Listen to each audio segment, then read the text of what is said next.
do you practice? What do you practice? Prathap, Unnithan. Practice makes perfect. Come on, Prathap. Really? Is this great pearl of wisdom that you have dived deep and got for us in this milestone speech of yours in your journey of Toastmasters? We thought you would give us something different, something new to think about. Shame on you. Stop. Stop before judging me any further. I am here today to give you something different, a different perspective to this age-old saying, practice makes perfect. Madam Toastmaster, fellow practitioners of the art of public speaking, amazing guests, good evening. Good evening. Practice makes perfect is a very popular saying across the world. Interestingly, I came across that in Britain. It was voted as the most popular expression used by the British in 2014. Sir, is it true? British? No idea. But then, as you know, practice makes perfect is almost always used in a positive, inspirational context. That is, whenever you underperform or fail at something, your well-wishers in the family, friends or colleagues would come to you and say, Sandy, don't worry, it's okay. Try again, practice makes perfect, right?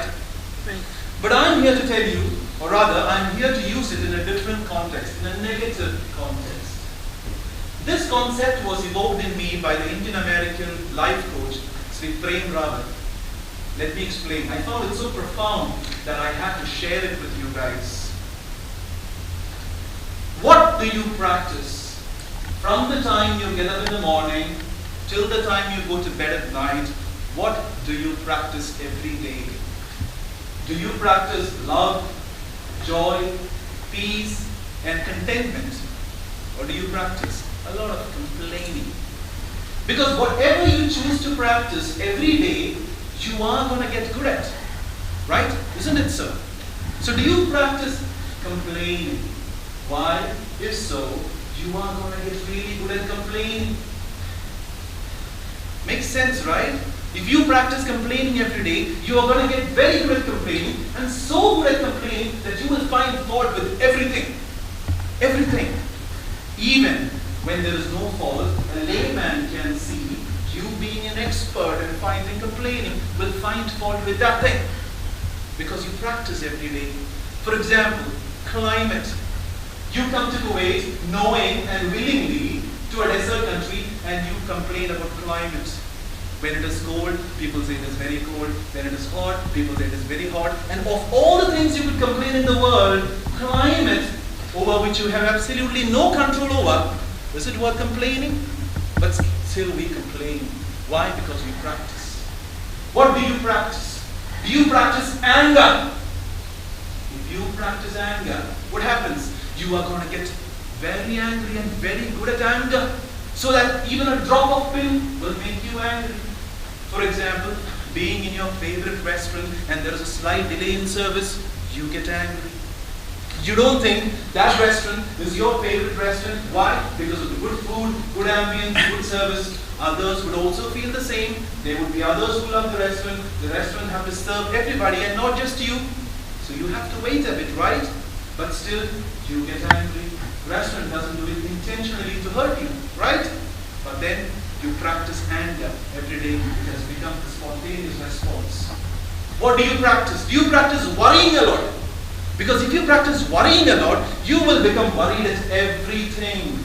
Even the most serious thing, you become worried. For example, a mild headache which you may have, one fine morning because of an improper sleep, you might think it is the first sign of brain tumor. There are people who do that, especially in case of diseases. Even a pimple they have, they think it is cancer. And let me tell you, if you have this kind of worrying, you will eventually invite into your life real diseases. That is the law of attraction of nature. You will invite into your life whatever you constantly think about or you constantly worry about. Good, bad, ugly. That's the rule, don't forget. The law of attraction of nature. Whatever you invest your being into, constantly, you will attract into your life. And now, if any of you is thinking that you are very saintly and you don't express anger, but you are somebody who always suppresses anger, controls yourself, I have some news for you, which I always wanted to share.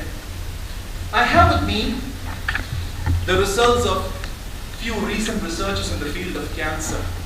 I want you to listen to this, especially women. Extreme suppression of anger was the most commonly identified characteristic of 160 breast cancer patients who were given a detailed psychological interview and self-administered questionnaire.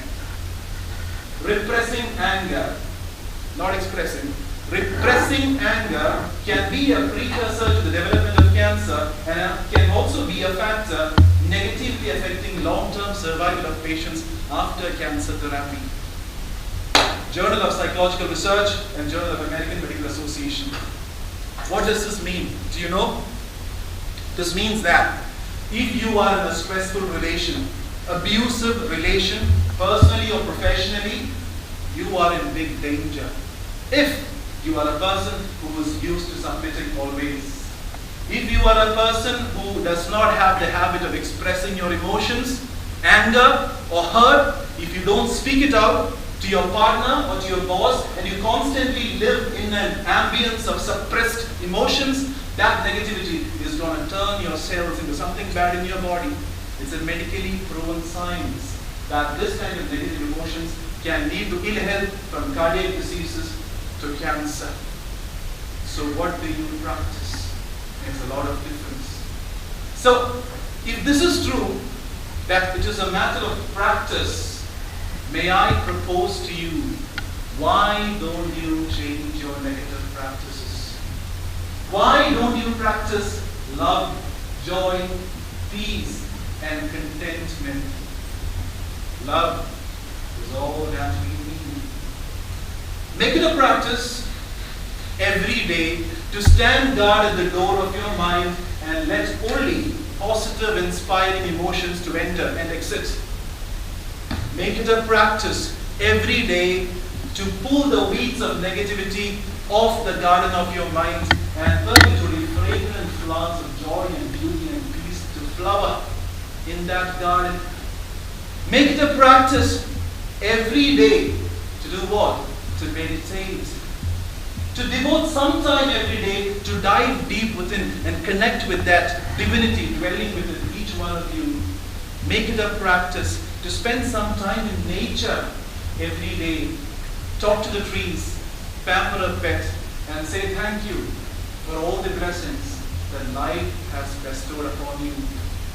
Learn to say thank you and make it a practice, whenever you can, to speak your heart out. Live to express, not to impress. Say this right. I live by this. Live to express, not to impress. Live to express, not to impress anybody. Ladies and gentlemen, the choice of how you want to live from this moment on is yours. Stop yawning. Is yours. Is yours. Yours. Is yours. What do you choose to practice? I'm Toastmasters.